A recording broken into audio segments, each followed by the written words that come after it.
എല്ലാവർക്കും നമസ്കാരം. ഇന്ന് നമ്മൾ വന്നിരിക്കുന്നത് പോർക്ക് റിബ്സ് വെച്ചിട്ടുള്ള റോസ്റ്റിൻ്റെ അഥവാ വരട്ടിയതിൻ്റെ റെസിപ്പിയാണ്. എല്ലില്ലാത്ത പോർക്ക് എടുത്താലും മതി. അതിൻ്റെ റെസിപ്പി വിശദമായിട്ട് നമ്മൾ ഇതിന് മുൻപ് അപ്ലോഡ് ചെയ്തിട്ടുണ്ട്. അപ്പോൾ നമ്മൾ പോർക്ക് റിബ്സ് വാങ്ങിയിട്ടുണ്ട്. ഇപ്പോൾ പാക്കറ്റിൽ ഇങ്ങനെ ഒരു പാക്കായിട്ടാണ് വന്നിട്ടുള്ളത്. അപ്പോൾ ഇത് 1 കിലോയ്ക്ക് മേലുണ്ട്. ഒരു 1.5 കിലോ വരുന്നൊരു പോർക്ക് റിബ്സാണ്. അപ്പോൾ എല്ലിൻ്റെ വെയിറ്റും കൂടെ കൂട്ടിയിട്ടാണ്. അപ്പോൾ ഇനി ഇത് നമ്മൾ പാക്കറ്റൊക്കെ മാറ്റിയതിന് ശേഷം ഒന്ന് കട്ട് ചെയ്തെടുക്കാൻ പോവാണ്. വളരെ ഈസിയാണ്. ഒരു ഗ്യാപ്പിൽ വെച്ചിട്ടൊന്ന് കട്ട് ചെയ്ത് കൊടുത്താൽ മതി. പെട്ടെന്ന് തന്നെ ഇത് കട്ടായി കിട്ടും. അപ്പോൾ ഇതിൻ്റെ ഒരു പ്രത്യേകത എന്ന് പറയുമ്പോൾ ഇതിൽ കുറച്ച് ഫാറ്റും കൂടെ വന്നിട്ടുള്ളത് കൊണ്ട് തന്നെ നല്ല ടേസ്റ്റി ആയിരിക്കും.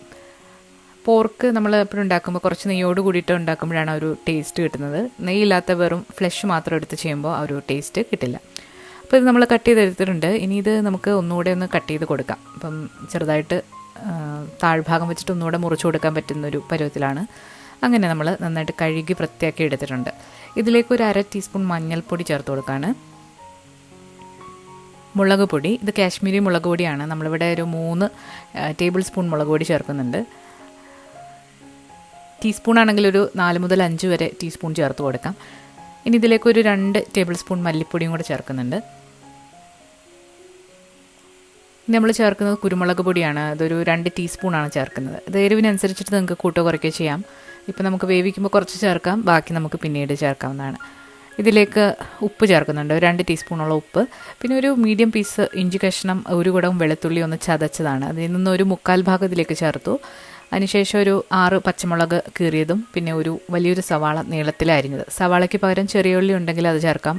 ചെറിയ ഉള്ളി ചേർക്കുമ്പോൾ ഒന്നുകൂടെ ടേസ്റ്റ് കൂടുതലായിരിക്കും. ഇനി നമുക്കിത് നന്നായിട്ടോ കൈവച്ച് ഒന്ന് മിക്സ് ചെയ്ത് എടുക്കാം. എല്ലാ ഭാഗത്തേക്കും മസാല ഒന്ന് വരുന്ന രീതിയിൽ. നിങ്ങൾ തലേദിവസം തന്നെ ഇങ്ങനെ പുരട്ടിയിട്ട് നോർമൽ ഫ്രിഡ്ജിൽ വെക്കുകയാണെന്നുണ്ടെങ്കിൽ മസാലയൊക്കെ അതിലേക്ക് നന്നായിട്ട് ഇറങ്ങിക്കിട്ടും. ഇനി സമയമില്ലാന്നുണ്ടെങ്കിൽ മിനിമം 1 മണിക്കൂറെങ്കിലും ഇതൊന്ന് ഇങ്ങനെ ഒന്ന് പുരട്ടി മാറ്റി വെക്കുന്നത് നല്ലതായിരിക്കും. നമ്മൾ പ്രഷർ കുക്കറിലേക്ക് ഈ പോർക്കൊന്ന് ഇട്ട് കൊടുക്കുകയാണ്. പ്രഷർ കുക്കറിലേക്ക് നമ്മൾ ചേർക്കുമ്പോൾ ഇതിലേക്ക് ഒട്ടും തന്നെ വെള്ളം വെക്കേണ്ട ആവശ്യമില്ല. നമ്മൾ വേവിക്കുമ്പോൾ ഇതിൽ നിന്നും നന്നായിട്ട് വെള്ളം ഇറങ്ങി വരും. ബീഫായാലും പോർക്കായാലും നമ്മൾ കുക്കറിൽ വേവിക്കുമ്പോൾ വെള്ളം വെക്കേണ്ട ആവശ്യം ഇല്ല. പിന്നെ ഇത് അടച്ചു വെച്ചിട്ട് മീഡിയം ഫ്ലെയിമിലിട്ട് നമുക്കിത് വേവുന്നവരൊന്ന് വേവിക്കാം. പോർക്കൊക്കെ ആയതുകൊണ്ട് നന്നായിട്ട് തന്നെ ഇത് വേവിക്കണം. നമ്മളിവിടെ ഒരു 3 വിസിൽ മതി ഇത് വേവാനായിട്ട്. ഇവിടുത്തെ പോർക്ക് ഓരോ സ്ഥലത്തും വ്യത്യാസപ്പെട്ടിരിക്കും, അതനുസരിച്ചിട്ട് നിങ്ങൾ നോക്കുക. ഇപ്പോൾ നിങ്ങൾക്ക് കാണാം പോർക്കിൽ നിന്നും വെള്ളവും നെയ്യും ഒക്കെ താഴെ ഇറങ്ങി കിടപ്പുണ്ട്. അപ്പോൾ ഇനി ഇത് നമുക്കൊന്ന് വരട്ടി എടുക്കാം. അപ്പോൾ വരട്ടിയെടുക്കാൻ വേണ്ടിയിട്ട് നമ്മളൊരു ചീനിച്ചട്ടി വെച്ചിട്ടുണ്ട്. ഇതിലേക്ക് വെളിച്ചെണ്ണയാണ് ഒഴിക്കുന്നത്. വെളിച്ചെണ്ണ ഒഴിക്കുമ്പോഴാണ് നല്ല ടേസ്റ്റ് കിട്ടുന്നത്. ഇനി ഇതിന് പകരം നിങ്ങൾക്ക് സാധാരണ സൺഫ്ലവർ ഓയിലും ചേർക്കാവുന്നതാണ്.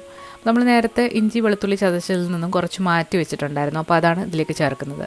ഒരു പീസ് ഇഞ്ചി കഷ്ണവും ഒരു കുടം വെളുത്തുള്ളിയാണ് എടുത്തിരിക്കുന്നത്. പിന്നെ കുറച്ച് കറിവേപ്പില, ഒരു 2 പച്ചമുളക് കീറിയതും കൂടി ഇട്ടിട്ട് പച്ചമണം ചെറുതായിട്ടൊന്ന് മാറി വന്നാൽ മതി. പിന്നെ ഒരു ചെറിയ സവാള നീളത്തിലരിഞ്ഞതും കൂടി ചേർത്തിട്ട് നന്നായിട്ടൊന്ന് വഴറ്റുന്നുണ്ട്. ഒന്ന് വഴണ്ടാൽ മതി, കാരണം നമ്മളിനി ഇതിൽ പോർക്ക് ചേർത്തതിന് ശേഷം ഒന്നുകൂടെ ഒന്ന് വഴറ്റിയെടുക്കുന്നുണ്ട്. ഇതിലേക്ക് 1 ടീസ്പൂൺ പെരിഞ്ജീരകത്തിൻ്റെ പൊടിയും പിന്നെ ഒരു 1.5 ടീസ്പൂൺ ചതച്ച മുളകും പിന്നെ കുറച്ച് ഗരം മസാല 1/4 ടീസ്പൂൺ, 1 ടീസ്പൂൺ കുരുമുളക് പൊടി ഇത്രയും കൂടെ ചേർക്കുക.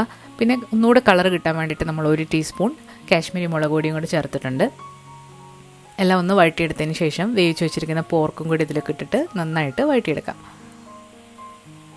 പോർക്ക് റിബ്സ് സാധാരണ നമ്മൾ ബേക്ക് ചെയ്തെടുക്കാറുണ്ട് ബാർബിക്യൂ സോസൊക്കെ വെച്ചിട്ട്. അപ്പോൾ അങ്ങനെ ചെയ്യാൻ ഇഷ്ടമുള്ളവർക്ക് അങ്ങനെ ചെയ്യാം. അപ്പോൾ അത് കാണാൻ താല്പര്യമുള്ളവർ കമൻറ്റ് ചെയ്യുക. നമ്മൾ ക്രിസ്മസ് ഒക്കെ ആകുമ്പോഴത്തേക്ക് അപ്ലോഡ് ചെയ്യുന്നതാണ്. ഏറ്റവും അവസാനം ഇതിലേക്ക് 1-2 ടീസ്പൂൺ നാരങ്ങ നീരും കൂടി ഒഴിച്ചിട്ട് നന്നായിട്ട് മിക്സ് ചെയ്തെടുക്കാം. കുരുമുളകൊക്കെ നോക്കിയിട്ട് അഡ്ജസ്റ്റ് ചെയ്യാം. ഇതിൽ തേങ്ങാക്കൊത്ത് ചേർക്കണം എന്നുള്ളവർക്ക് അങ്ങനെ തേങ്ങാക്കൊത്തും ചേർക്കാവുന്നതാണ്. വളരെ ടേസ്റ്റ് ആയിട്ടുള്ളൊരു പോർക്ക് റോസ്റ്റാണ്. അപ്പോൾ എല്ലാവരും ഒന്ന് ട്രൈ ചെയ്ത് നോക്കണം പോർക്ക് റിബ്സ് കിട്ടുകയാണെങ്കിൽ. അപ്പോൾ പുതിയൊരു വീഡിയോ ആയിട്ട് നമുക്ക് വീണ്ടും കാണാം. താങ്ക്